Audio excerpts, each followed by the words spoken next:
الكريم اما بعد فاعوذ باللہ من الشیطان الرجیم بسم اللہ الرحمن الرحیم۔ پیارے پیغمبر صلی اللہ علیہ وسلم نے بکریاں چرائی ہیں۔ پہلا مرحلہ نبی علیہ الصلاۃ والسلام کے بچپن کا ہے کہ آپ حلیمہ سعدیہ رضی اللہ تعالی عنہ کے گھر رہائش پذیر تھے، آپ کا بچپن تھا۔ اس زمانے میں پیارے پیغمبر صلی اللہ علیہ وسلم اپنے رضاعی بہن بھائیوں کے ساتھ بکریاں چرانے تشریف لے جاتے تھے۔ جابر بن عبداللہ رضی اللہ تعالیٰ عنہ کہتے ہیں کہ ہم مرہ زہران کے علاقے میں نبی کریم صلی اللہ علیہ وسلم کے ساتھ تھے اور پیلو کے درخت کے کچھ پھل وغیرہ ہم چننے لگے تو نبی علیہ السلام نے ارشاد فرمایا کالے کالے چنو، کالے والے زیادہ ذائقہ دار ہوتے ہیں۔ تو ہم نے کہا کہ کیا آپ علیہ الصلاۃ والسلام نے بکریاں چرائی ہیں؟ اس لیے کہ یہ بات تو بکریاں چرانے والوں کو پتہ ہوتی ہے۔ نبی علیہ الصلاۃ والسلام نے ارشاد فرمایا کہ کوئی نبی ایسا نہیں ہوا جس نے بکریاں نہ چرائی ہوں۔ بکریاں چرانا انبیاء علیہم الصلوات و تسلیمات کی سنت۔ ابو ہریرہ رضی اللہ تعالیٰ عنہ سے مروی ہے، فرماتے ہیں کہ کوئی نبی ایسا نہیں ہوا جس نے بکریاں نہ چرائی ہوں۔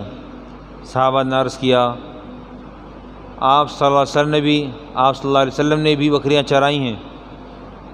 آپ نے فرمایا ہاں میں نے بھی بکریاں چرائی ہیں، اور مکہ مکرمہ والوں کی بکریاں چند قیرات کے بدلے میں چرائی ہیں۔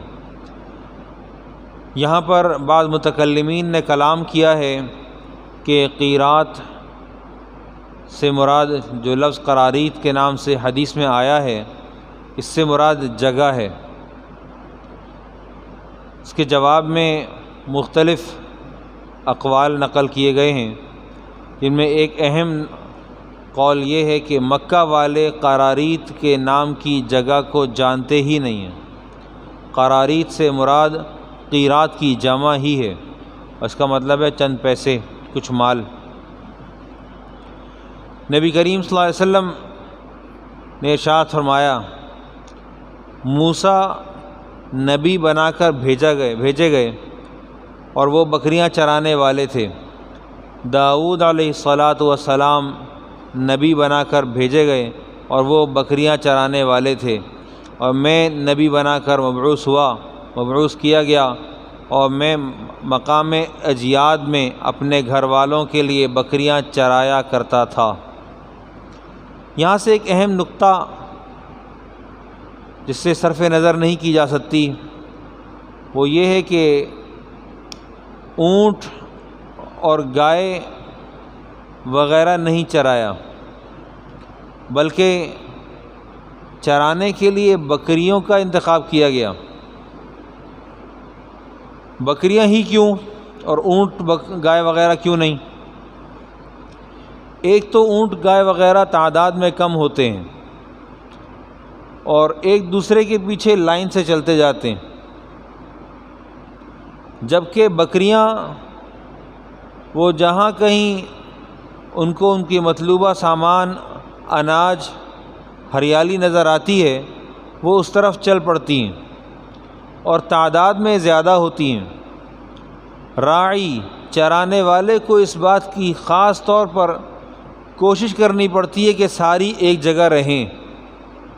پھر یہ فکر بھی کرنی پڑتی ہے کہ یہ بکریاں جو ہم سے ادھر ادھر ہو رہی ہیں ان کو کوئی بھیڑیا نہ اچک لے، کوئی ایسا موذی جانور نہ اچک لے، تو اس کو بڑا چوکنا رہنا پڑتا ہے۔ بالکل اسی طرح نبی علیہ الصلاۃ والسلام اور دیگر انبیاء علیہم الصلوات و تسلیمات کو نفس اور شیطان کے حملوں کے مقابلے میں چوکنا رہنا پڑا امت کے حق میں۔ انبیاء علیہم الصلوات و تسلیمات اپنی امت کا غم کھایا کرتے تھے، اور ان حضرات کا یہ غم کھانا شیطان اور نفس کے حملوں سے بچانا مقصد تھا۔ کہ شیطان اور نفس کے حملوں سے میری امت محفوظ رہے۔ اسی لیے انبیاء علیہم الصلوات و تسلیمات تمام تر محنت اگر دن میں دعوت کے کام میں لگاتے تھے تو رات کو حق تعالیٰ کے حضور میں اپنی جان صرف کرتے تھے، کہ انہوں نے بنیادی نقطہ نظر جو پیش کیا وہ ہوائے نفس کے خلاف چلنے کا تھا، کہ شیطان کے خلاف چلو اور اپنے نفس کے خلاف چلو۔ تمہیں تمہارا نفس اس بات پر آمادہ کرتا ہے کہ جھوٹ بول لو تو فائدہ ہو جائے گا، تو تمہیں وہاں پر جھوٹ نہیں بولنا، نفع کا کام تمہارا سچ کے اندر چھپا ہوا ہے، سچ بولنا ہے۔ اسی طرح سے دیگر امور۔ تو معلوم ہوا کہ انبیاء علیہم الصلوات و تسلیمات بھرپور طور پر پوری امت کے لیے راعی تھے، اپنی اپنی امتوں کے لیے راعی تھے، اور اس امت کے راعی محمد الرسول اللہ صلی اللہ علیہ وسلم۔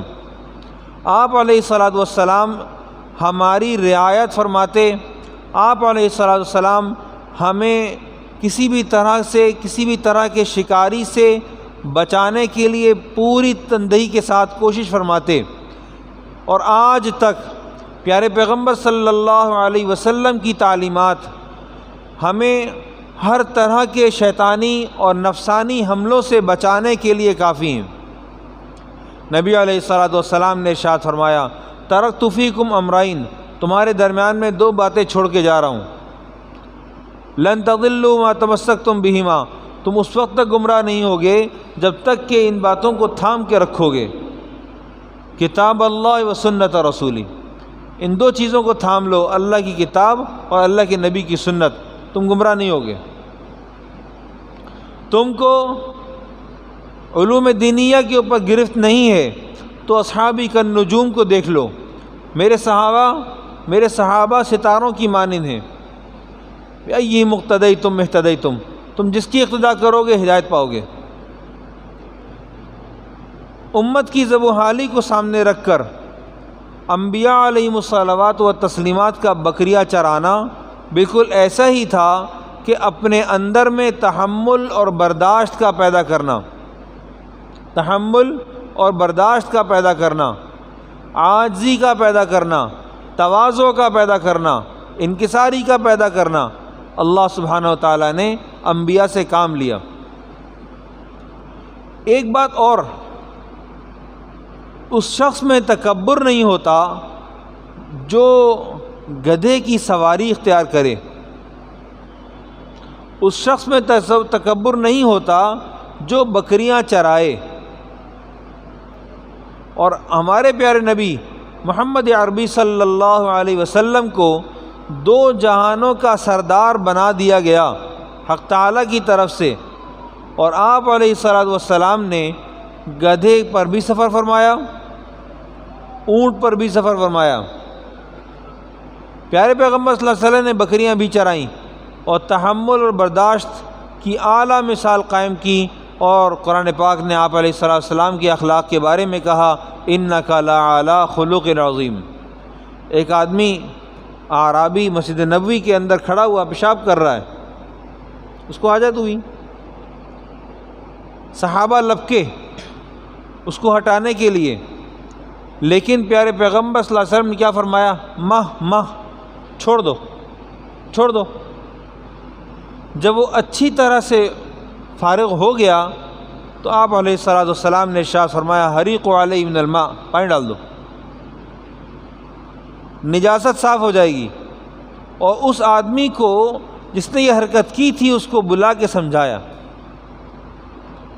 ہمارا ماحول اس طرح کے تحمل اور برداشت کا متحمل ہی نہیں ہے، کا حامل ہی نہیں ہے، اور حضرت صلی اللہ علیہ وسلم نے اپنی مسجد نبوی صلی اللہ علیہ وسلم، جو آپ علیہ الصلاۃ والسلام کے روضے سے ہر وقت منور ہے،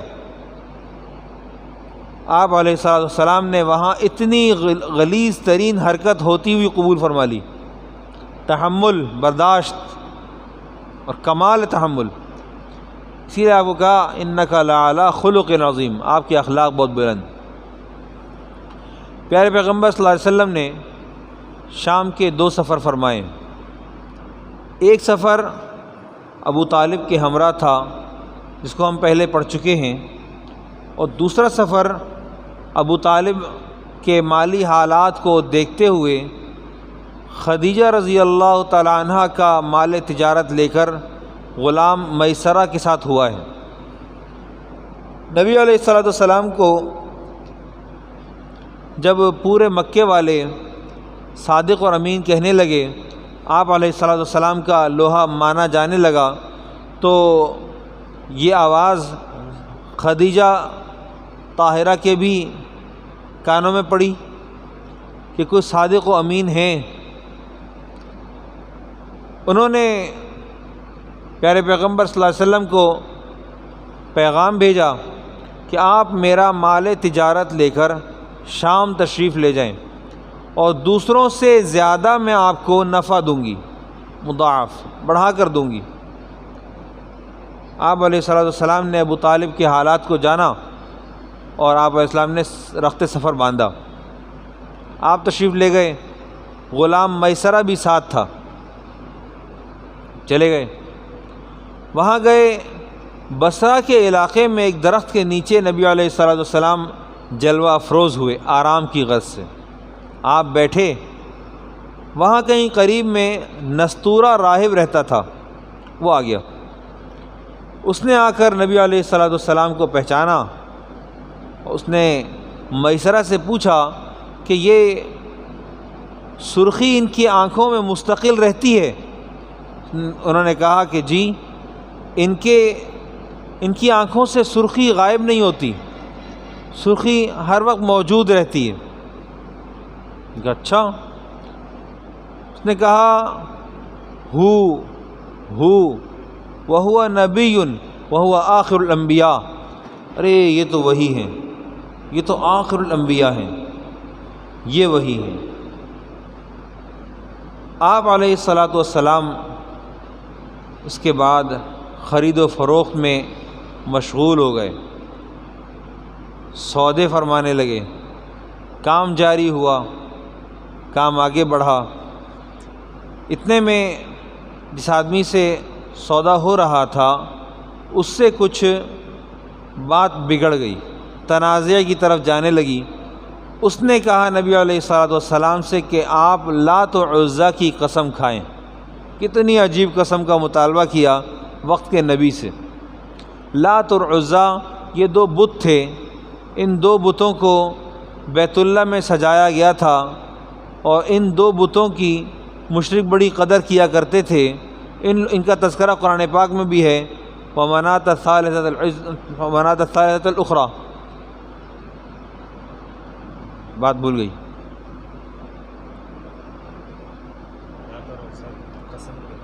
لات اور عزیٰ کی قسم کھانے کا مطالبہ کیا، تو نبی علیہ السلام نے کہا کہ ان کی قسم تو میں نے کبھی نہیں کھائی، ان کی قسم تو میں نے کبھی نہیں کھائی، ایسا نہیں ہو سکتا۔ تو یوں آپ علیہ السلام کی صداقت اور امانت کے سفر نے آپ علیہ السلام کے لوہے کو پورے عالم میں منوایا۔